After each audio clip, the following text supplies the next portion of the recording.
첫날 법문을 들으신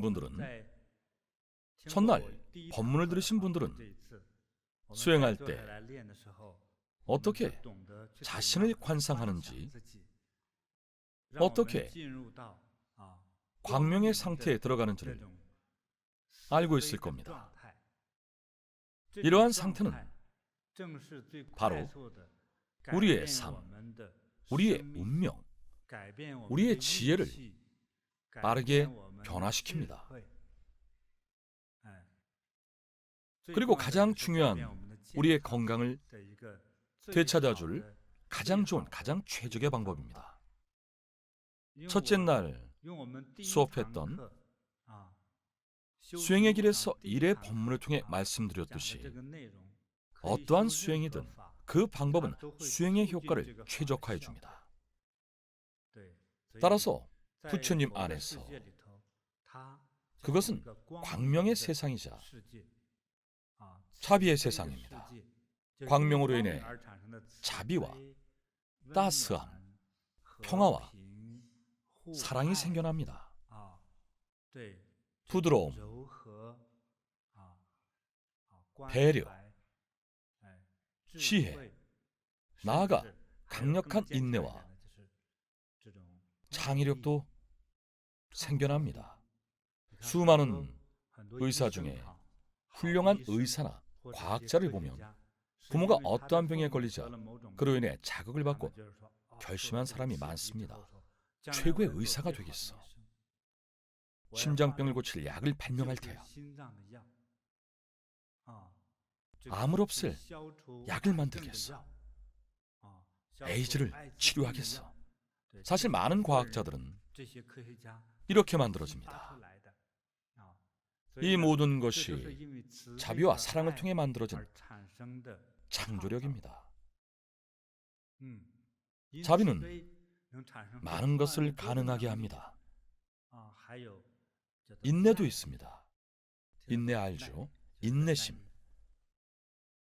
예를 들어 어머니가 아기를 안고 있을 때 아기가 아직 걷지 못한다면 산에 오르든 비가 오든 무조건 아이를 안고 갑니다. 버리지 않습니다.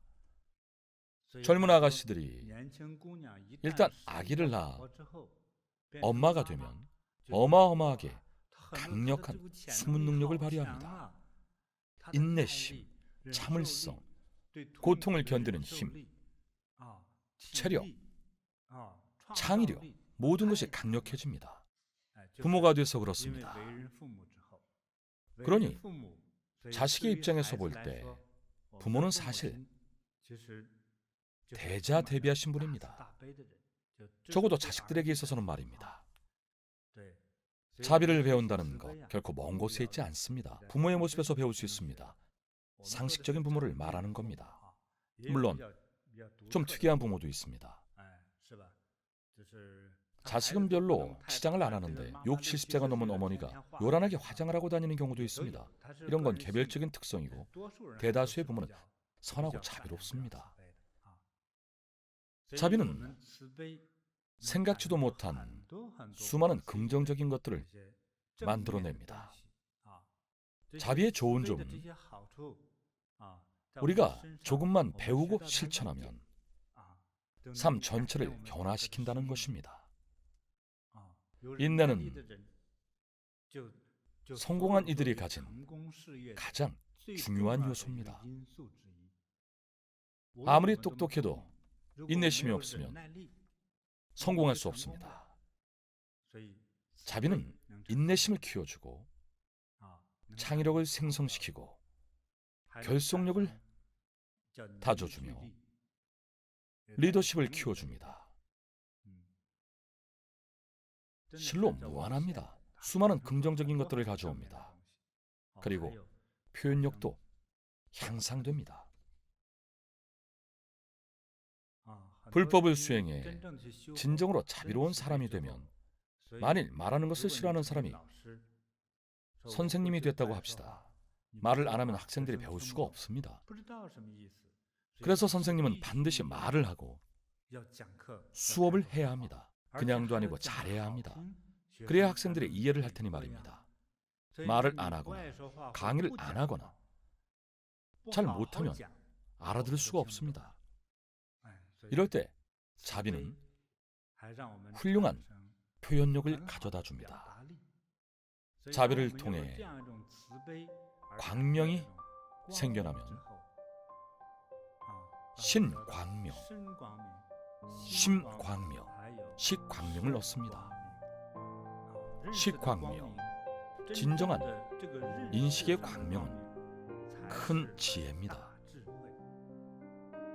우리가 불법을 배우는 과정에서 인식의 광명, 즉 정신적 시각이라 할 수 있는 큰 광명에 이르게 되면 비로소 인생의 경지에 변화가 생기며 진정으로 경지가 높아집니다. 이것이 소위 사람과 사람 사이에, 특히 성공하고 능력 있는 사람들, 차원이 다른 사람들과의 진정한 차별성입니다.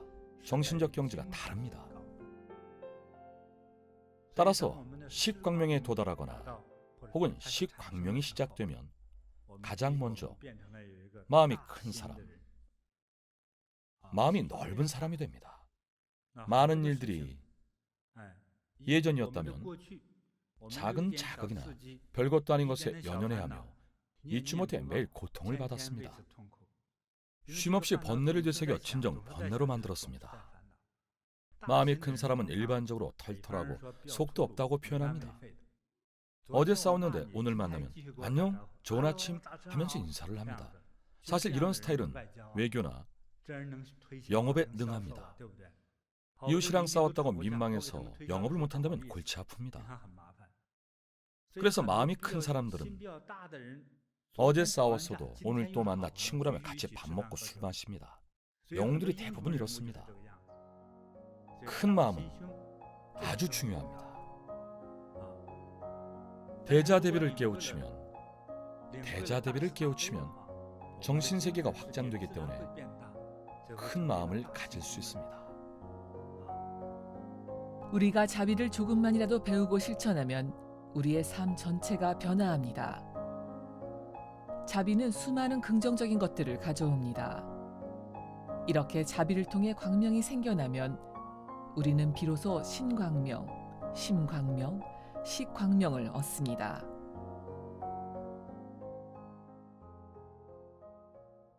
큰 마음에는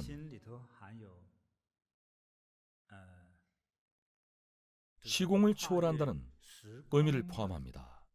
시공, 시간, 현재를 넘어선다는 것이고 공간도 초월한다는 것입니다. 이런 생각을 하는 사람은 드뭅니다.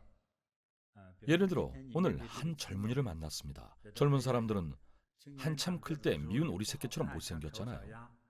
나중에 커서 백조가 될지 백마탄 왕자가 될지는 알 수 없습니다. 어쨌거나 지금은 차력을 뭉쳐놓은 듯 못났습니다. 이 아이가 나중에 커서 성공할까? 보통 사람들은 이런 생각을 잘하지 않습니다. 그저 지금 내 눈앞에 놓인 것이 좋은지, 소위 말하는 느낌이 좋은지 나쁜지만을 생각합니다. 일반적으로 사람을 보거나 느낄 때 대부분은 느낌 자체, 춥다 혹은 덥다, 좋다 혹은 나쁘다 등의 이런 양극단의 비교나 차이점만을 말합니다. 그런데 시공을 초월해서 좋고 나쁨을 바라본다면 어쩌면 달라질 것입니다. 인간의 지혜는 제한적입니다. 그래서 지금의 지혜로 볼 때 분명 오늘은 나빴습니다. 그런데 미래에 다시 생각해보면 좋은 일일 수 있습니다. 예를 들어 아빠나 엄마가 일찍 돌아가신 아이들이 있습니다. 되게 다들 나쁘게 말합니다. 엄마 없는 애, 아빠 없는 애. 불쌍하지만 이런 아이들은 대부분 생존 능력이 아주 강합니다. 기댈 데가 없으니 기대지 못하고 스스로 이겨냅니다. 일을 안 하면 오늘 먹을 것이 없다. 그러니 일하자, 노력하자. 하지만 부모가 모두 건재하고 충분히 사랑받는 아이들, 특히 아버지가 돈을 잘 버는 집의 아이들은 대부분 손 하나 까딱하지 않습니다. 할 필요가 없습니다. 안 시키니까요. 따라서 시공을 초월하는 커다란 정신적 시각, 혹은 정신적 출입법, 시 공간을 초월해 바라볼 수 있는 것, 이를 큰 마음이라고 합니다. 여기에는 장점이 있습니다. 중국의 불교 신자라면 거의 다 읽는 책이 있습니다. 료봄 사훈, 읽어보신 분 있나요? 읽어보신 분도 있고 아닌 분도 있군요. 료봄이라는 사람이 있었습니다. 료봄이 어릴 적 어머니가 점을 봤는데 30대에 죽는다는 단명한다는 종교가 나온 겁니다. 병에 걸리는지 어쩌는지 어쨌든 단명한다는 거였습니다.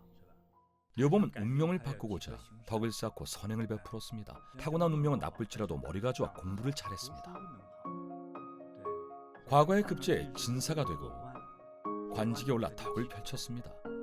자신의 자리에서 백성들을 위해 열심히 일을 했습니다.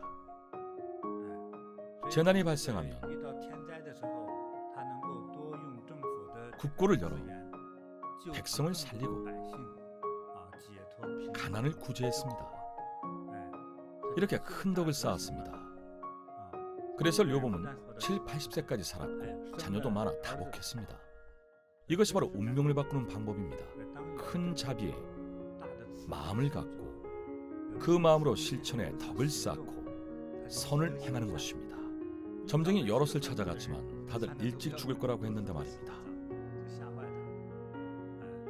그렇습니다. 아주 좋은 사례입니다. 저는 지어낸 이야기가 아니라 사실이라고 생각합니다. 제가 이런 사람들을 아주 많이 봤기 때문입니다.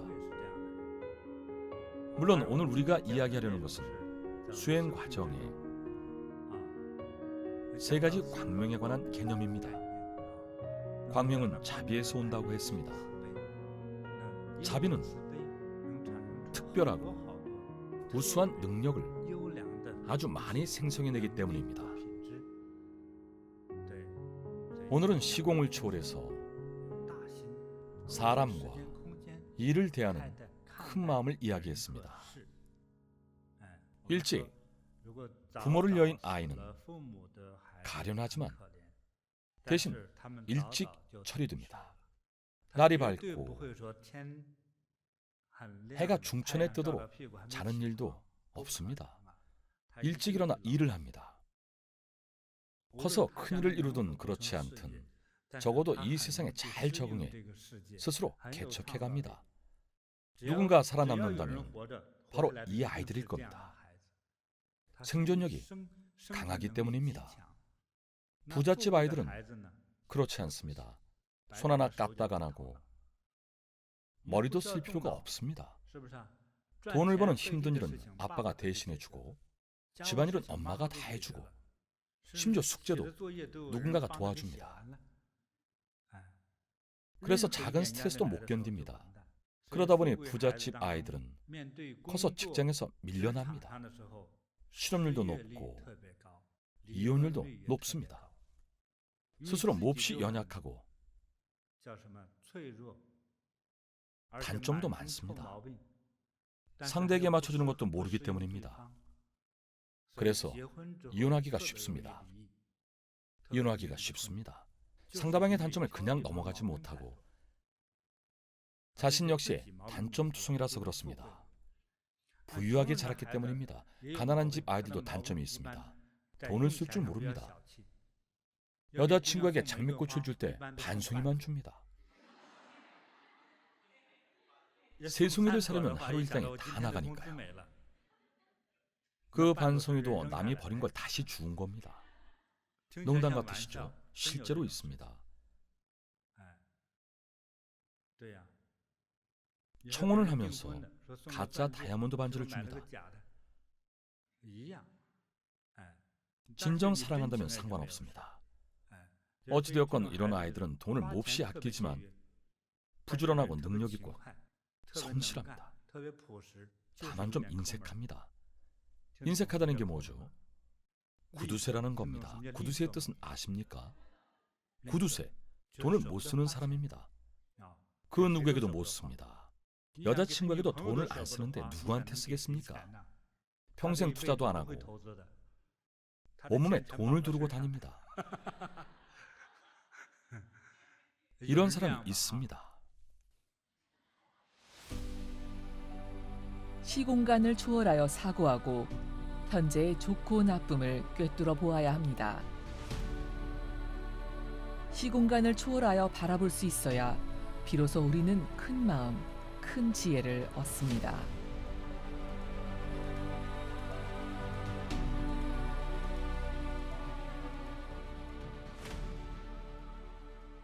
다시 광명 이야기로 돌아갑시다. 수행의 과정에서 세 가지 광명을 깊고 깊게 느끼고 깨달아야 합니다. 일반인에게는 천안이 없습니다. 천안으로 보면 제가 하는 이야기가 무엇인지 알 겁니다. 건강한 사람을 천안으로 보면 내장이나 속의 뼈가 보이는 게 아니라 새하얗게 보입니다. 하얗게 보이는 사람은 건강한 사람입니다. 당연히 살아있는 사람을 이야기하는 겁니다. 펄펄 건강하게 살아있는 사람을 천안으로 보면 하얗고 투명한 느낌이 들어 아주 좋습니다. 갓난아기들은 정말 몸이 투명합니다. 아기의 팔을 들어 햇살에 비추어 보면 아름답기 그지없습니다.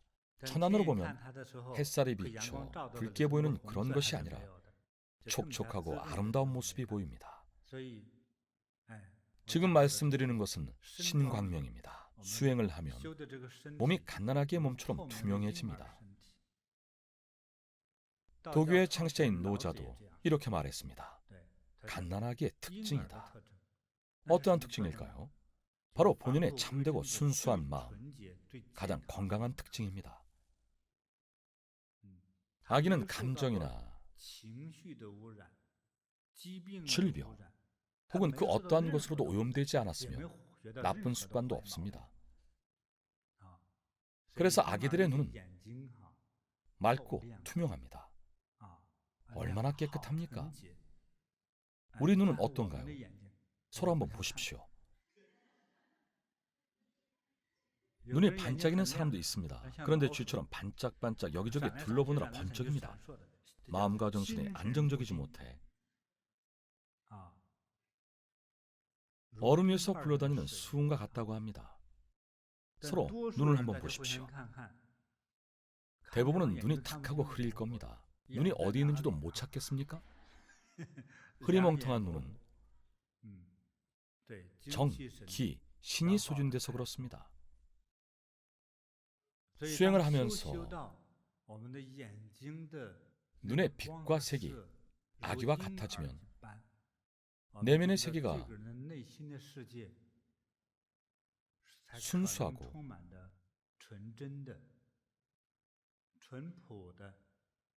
소박해진 것입니다. 상처투성이가 아닌 새하얗고 티끌 하나 없이 맑고 투명한 상태입니다. 마치 투명한 옥과 같습니다. 아름답고 투명한 옥으로 비교해 볼 수 있습니다. 동방의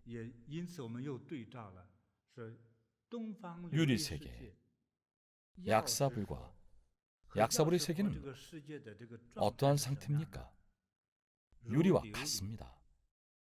여기서 말하는 유리의 세계를 바꿔 말하면 다양한 색으로 가득할까요? 아닙니다. 투명한 세상입니다. 그래서 유리체가 되도록 수행을 한다는 말이 있습니다. 예를 들어 그런 수행을 한 누군가가 원적했을 때 그분의 몸은 이미 생명을 다했지만 몸의 피부와 손가락을 보면 물론 아기처럼 통통한 모습은 아닐 겁니다. 야위고 건조해졌지만 피부가 주는 느낌은 투명합니다. 거의 투명한 상태. 유리체입니다. 따라서 광명, 투명한 몸은 유리의 세계라는 개념과 부합합니다. 그래서 이를 신광명이라고 합니다. 신광명은 오염되지 않은 청정하고 투명한 유리 같은 상태입니다. 심광명은 마음속에 잡념이 없고 탐진 치만이가 없는 것을 말합니다. 속세에 전혀 오염되지 않은 것을 마음이 유리와 같다라고 합니다. 다시 말해 정신과 의식 속에 잡념과 탐욕, 무료, 색욕 등이 없이 청정하고 오염되지 않았습니다. 잡스러운 색이 없는 순수하고 청정한 상태입니다. 청정함은 절대적인 깨끗함을 말하며 투명한 것입니다. 마음 역시 유리심입니다. 식은 정신 속에 욕심이 없는 것, 욕심이 없는 걸 말합니다. 그리고 내가 오늘 본 바깥 세상의 모습에 개의치 않는 것입니다. 잘생겼다, 예쁘다, 피부가 좋다, 눈이 크다. 이것들이 여러분과 무슨 상관이 있습니까? 욕심이 없어야 합니다. 느낌에 집착하지 않아야 합니다. 지난 본문에서 말씀드렸는데 보충 설명하겠습니다. 집착하지 않는다는 것은 내가 본 것이 아름답든 혐오스럽든 내가 들은 것이 좋아하는 음성이든 혐오하는 음성이든 혹은 찬미하는 목소리이든 질책하는 목소리이든 그 어떠한 바람이 불어도 수많은 기분 좋은 찬사나 수많은 조소와 경멸에도 흔들리지 않는 것입니다. 그래서 듣지 않고 들어도 안 들은 듯, 보지 않고 보아도 보지 아니한 듯 마음에 흔들림이 없습니다. 냄새를 맡지도 만져보지도 느끼지도 않습니다. 느낌이 있어도 나의 것이 아니니 아무 소용이 없습니다. 아름다운 것이든 아니든 혹은 어떤 사람을 보고 마음이 편안했다 할지라도 똑같습니다. 특히 불자라서 보살과 같은 여성을 보고 경외심이 들었거나 호감이 생겼다 할지라도 모두 내려놓으십시오. 너무 어려운 내용을 설명해서 초급자들은 이해가 쉽지 않을 겁니다. 하지만 수행의 기초가 되는 근기가 있다면, 다시 말해 여러분의 조상님들이 덕을 많이 쌓으셨거나 여러분이 전생에 수행을 많이 하셨다면 현생에서 제 법문을 들을 때 쉽게 이해가 될 것입니다. 그런 분들에게 드린 말씀이라 생각해 주십시오. 높은 경지에서는 좋은 느낌마저도 추구하지 않습니다. 나쁜 느낌은 더더욱 그렇습니다. 그럼 우리 몸에서 이런 느낌이 생겨나지 않을까요? 여러분께 묻겠습니다.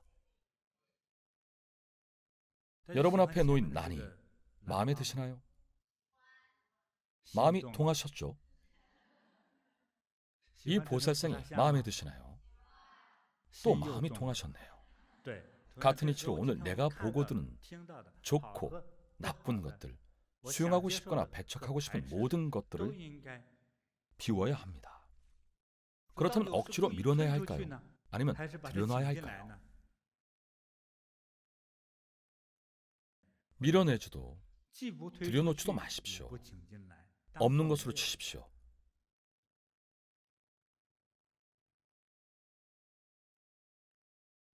이해하셨기를 바랍니다. 예를 들어 이 화분이 마음에 들어도 집으로 가져가거나 하나 더 살 필요 없습니다. 사고 싶은 마음도 집으로 가져가고 싶은 마음도 없지만 이를 싫어하는 것도 아닙니다. 너무 마음에 들어서 참을 수 없으니 치워야겠다라고 하는 것은 확고한 의지력이 없기 때문입니다. 들여놓지도 밀어내지도 마십시오. 좋은 말도 여러 번 들으려 하지 말고 험담도 듣지 않으려 하지 마십시오. 듣고 싶다고 생각하지 말고 들린다고 해도 상관없습니다. 어제 본문에서 평범한 사람이더라도 욕하고 책망하는 말에 얽매이지 말라고 했습니다. 이해하셨습니까? 누가 여러분을 거북이같이 생겼다고 욕을 한다고 거북이라고? 내가 거북이같이 생겼나? 라며 깊게 생각하지 마세요. 그러면 번뇌가 생깁니다. 솔직히 자신이 뱀을 닮았다 한들 물론 듣기 좋지 않고 싫죠. 하지만 깊이 생각하지 마세요. 욕하는 사람이 좋은 걸 닮았다고 해주진 않을 테니까요. 그렇죠. 듣기 싫은 것만 골라서 말을 던질 겁니다. 그런다고 그 말을 받아들이고 받았습니다 라고 하면 곤란합니다. 밤새 잠도 못 잘 겁니다. 화가 나서 죽을지도 모릅니다. 이런 사람들은 마음이 너무 작아서 스스로가 자신을 올가맵니다. 속이 좁아 스스로 참지 못하는 겁니다. 힘든 일이 생기면 자살하는 사람들이 많습니다. 심각할 경우 자살을 하고 더 심각하면 미쳐서 다른 사람을 죽입니다. 난 죽어도 상관없어. 너희도 죽이고 같이 죽을 테다. 최악입니다. 사실 살인범 중에는 별 원한도 없는데 작은 일로 마음에 안 든다고 살인을 하기도 합니다. 고등학생이 첫사랑에 상처받아 여자친구를 빼앗겼다고. 사실 누가 빼앗은 것도 아니고 그저 여자친구가 다른 남자를 사랑하게 돼서 떠난 것인데 죽여버리겠어. 죽이고 나도 자살할 거야. 미국에는 총기 사건이 많은데 캠퍼스에서 일어난 사건도 많습니다. 역시 속이 좁아 그렇습니다. 진정한 사랑이었든 아니든 마음이 작습니다. 사랑 때문이든 돈 때문이든 마음이 넓어야 합니다. 다시 말해 포용력이 있어야 합니다. 요즘 젊은 사람들은 스마트폰과 컴퓨터를 잘 씁니다. 똑같은 브랜드의 스마트폰을 사더라도 특히 중년 이상인 분들께 알려드리겠습니다. 겉모양과 브랜드가 똑같아도 뱃속은 완전히 다릅니다. 용량이 다릅니다. 2GB, 4GB, 8GB, 128GB 다양합니다. 용량이 적은데 여자아이들은 뭐든 보는 족족 다 찍습니다. 한 달에 한 번 정도. 필요 없는 사진을 정리하지 않으면 스마트폰을 사용할 수 없게 됩니다. 겉으로 보기는 다 같은 휴대전화지만 속은 용량은 다릅니다. 용량이 달라서 휴대전화가 자꾸 먹통이 됩니다. 내 휴대폰이 왜 이렇게 느리지? 파일을 받으려면 반나절은 걸리네. 용량이 꽉 찬 겁니다. 만약에 여러분 뱃속에 원래는 1kg의 물이나 음식이 들어가면 가득 차는데 10kg을 먹었다면 고개만 숙여도 바로 나올 겁니다. 일은커녕 아무것도 할 수 없습니다. 뱉어도 죽는 겁니다. 휴대폰도 마찬가지입니다. 인간의 마음속 지혜도 마찬가지입니다. 그래서 큰 마음을 배워야 합니다. 큰 마음을 배우는 방법은 자비를 배우는 것입니다. 마음이 커집니다. 몸의 광명을 얻으면 우리 몸은 깨끗하고 투명해집니다. 마음의 광명을 얻으면 마음속에 잡념이 없고 탐진치만이가 사라집니다. 인식의 광명을 얻으면 욕심이 없고 집착이 사라집니다.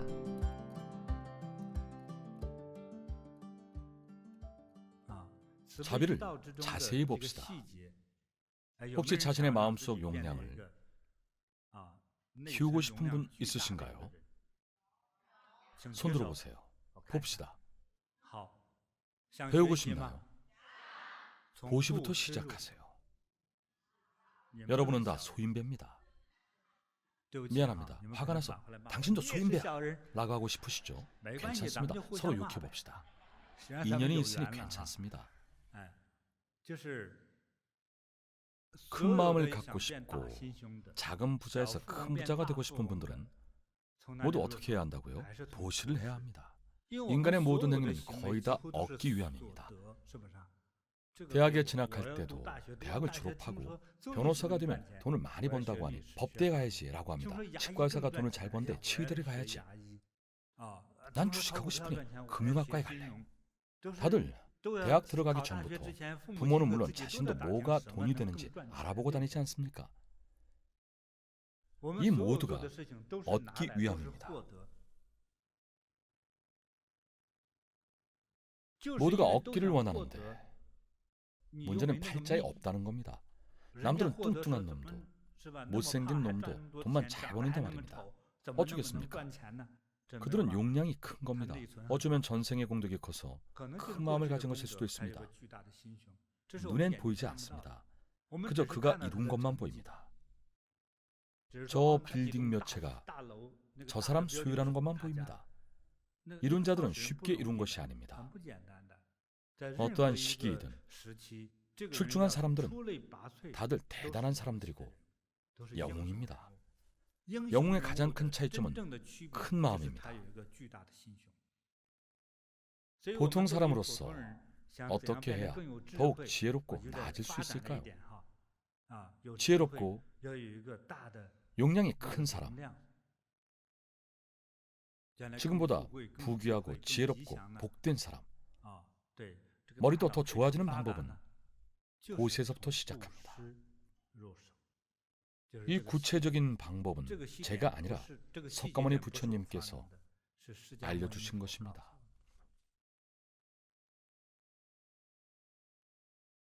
모든 행위가 얻기 위함입니다. 지금은 얻지 못했다 하더라도 앞으로 얻을 것을 목표로 합니다. 공부를 할 때도 학비를 냅니다. 대학을 졸업하는데 몇 천만 원이 들었어도 졸업 후 1년에 몇 천만 원을 다 벌 수 있다고 생각하면 이득입니다. 공부를 하고 지식을 쌓는 것도 돈 때문입니다. 한 번도 타인에게 보시하겠다는 생각을 하지 않습니다. 모든 좋은 것, 재물이나 힘 등을 남을 위해 쓰고 이사를 돕고 일을 해주고 페인트 칠을 해주거나 헤어 기술이 있다면 친구 아들 머리를 깎아주고 남을 도우면서도 돈을 받지 않는 등의 이러한 행위는 인류의 습관적 행위에 반하는 것입니다. 그런데 이런 사람은 좋은 점이 있습니다. 인간관계가 좋아집니다. 인간관계가 좋은 사람이 정치를 하면 표를 많이 얻을 것이고 예술가라면 팬이 많을 것이며 영업사원이라면 돈을 많이 벌겠죠. 그렇습니다. 돈에 비할 수 있겠습니까? 아닐 겁니다. 그래서 먼저 보시를 배워야 합니다. 하늘에서 인간 세상을 내려다보면 다들 얻고자 합니다. 누구에게 부를 내려줄까요? 중생을 돕는 사람입니다. 큰 마음을 가진 사람입니다.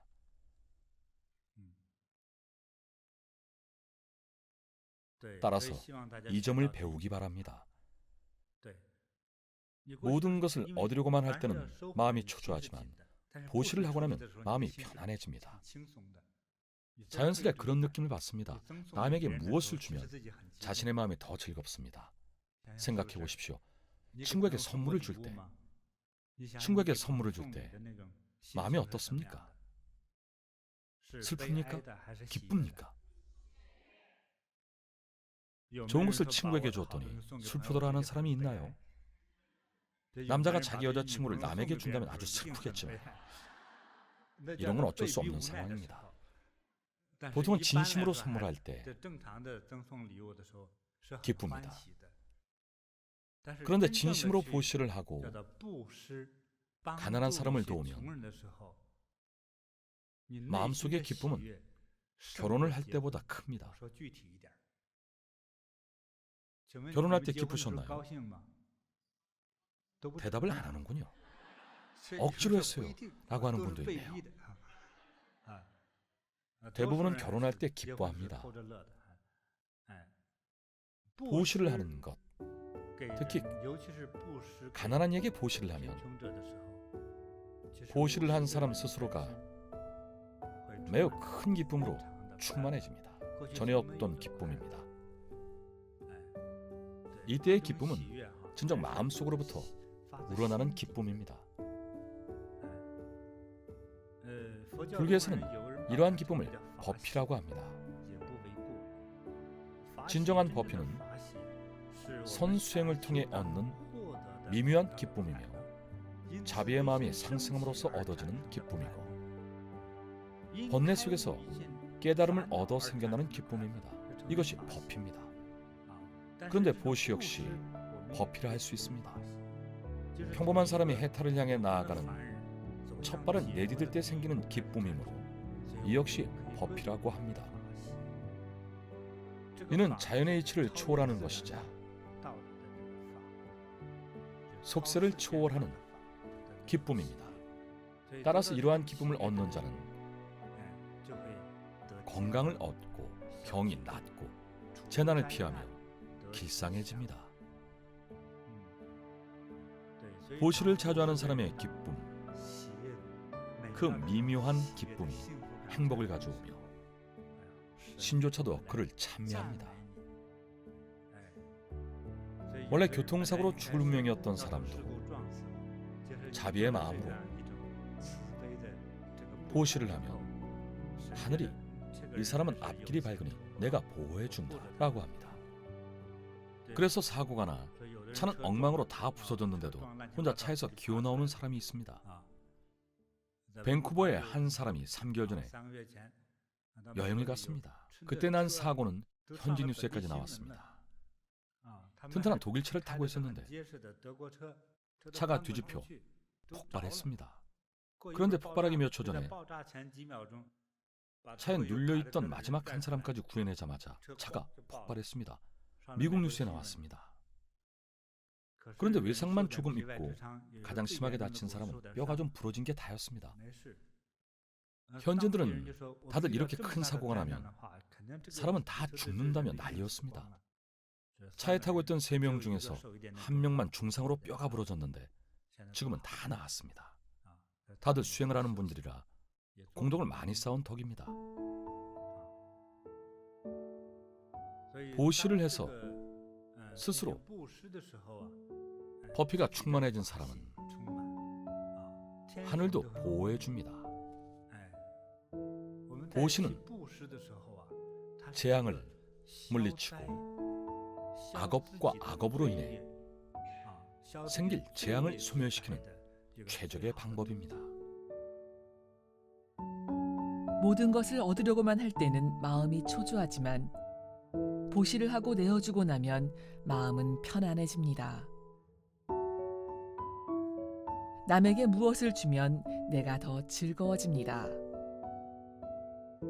이것을 우리는 법피라고 합니다.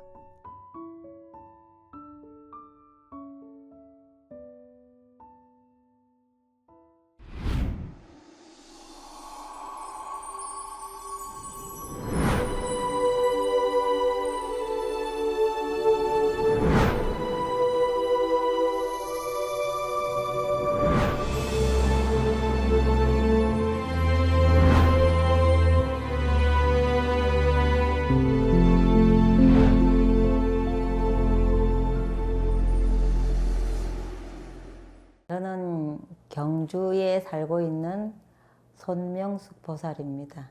2014년, 15년 이 정도 됐을 때 가만히 이렇게 앉아 있어도 왼쪽 목 뒤에서부터 시작해서 왼쪽으로 줄기로 쥐어짜는 듯한 느낌, 칼로 도려내는 듯한 느낌이 계속 이렇게 해가 고관절 쪽으로라서 이렇게 밑으로 이렇게 안쪽으로 내려갔어요. 그러니까 발가락도 내 마음대로 잘 펴지도 않았고 발가락이 계속 오므려 든다 그러나? 그래서 내가 발가락을 억지로 막 펴려고 그러면은 경련이 또 일어나는 거예요.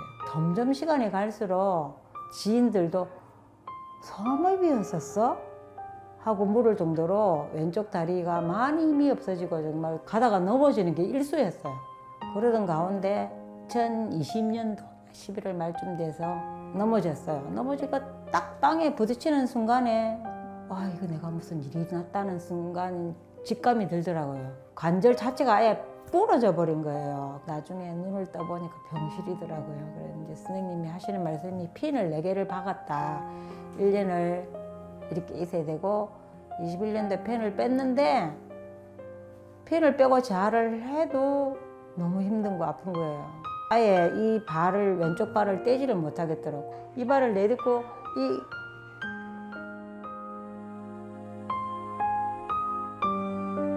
그랬어요.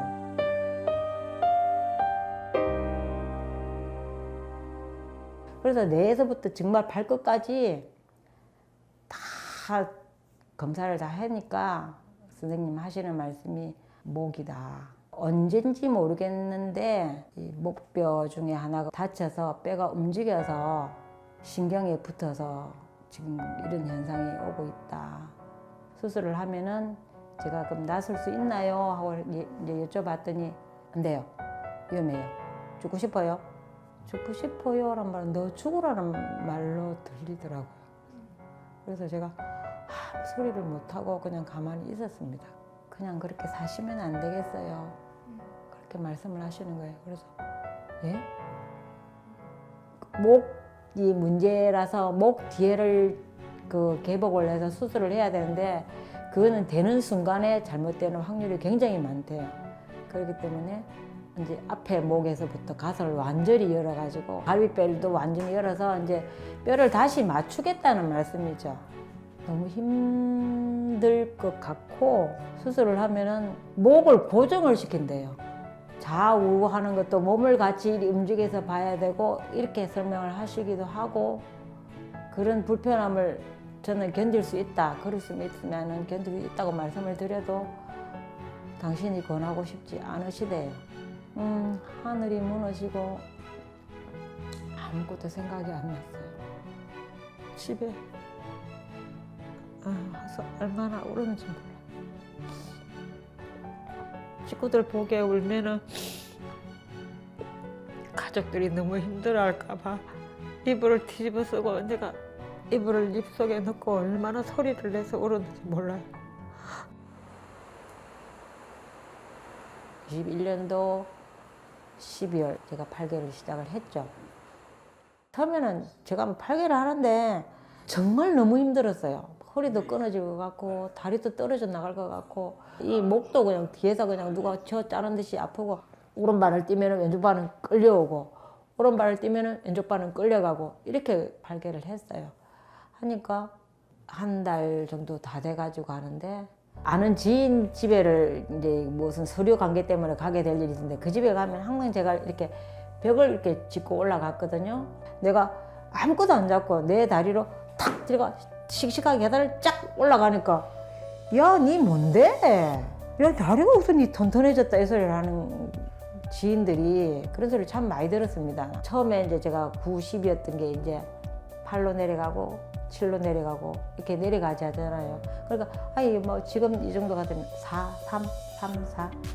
그럼 4로 내려온 건 언제쯤이었던 것 같아요? 4로 내려온 게 뭐 108일 거진 뭐 뛰기 시작한 거는 5, 6개월. 자기야 봐봐 나 지금 내가 뛸 수 있다 했더니 에이 넘어진다 하지 마라 그래. 아니야 뛸 수 있어. 그래서 남편 앞에서 막 제 띵계를 막 돌면서 뛰었어요. 콩콩콩콩. 지금은 이렇게 다리가 올라가잖아. 이렇게 이걸 안 올라와서 이 억지로 올라오면 이렇게 이 정도 올라왔지 이렇게 올라오지를 않았어요. 지금 이렇게 올라오잖아. 내가 지금 군인같이 걸으라 그러면 이렇게 군인같이 걷잖아요. 지금은. 그러니까 막 우리 남편이 누가 아프다 그러면 보리선수 가라. 우리 마누라 봐라. 이렇게 말할 정도로 다 가족들이 너무 좋아할 수밖에 없죠. 지금 수술하고 있으면 회복 시간도 굉장히 오래 많이 걸린다 그랬거든요. 그리고 정상적으로 돌아오지도 않을 뿐더러 위에 상처도 마음대로 못 쓰면 그것 또한 지옥이었을 것 같아요. 근데 지금은 뭐 힘들면 수긍하고 또 뭐 발휘하고 지금 마음대로 목도 움직이고 뭐 밑에 거도 주울 수 있고 이렇게 걸을 수 있도록 이렇게 해주심에도 감사합니다. 진짜 감사합니다. 형사님 감사합니다.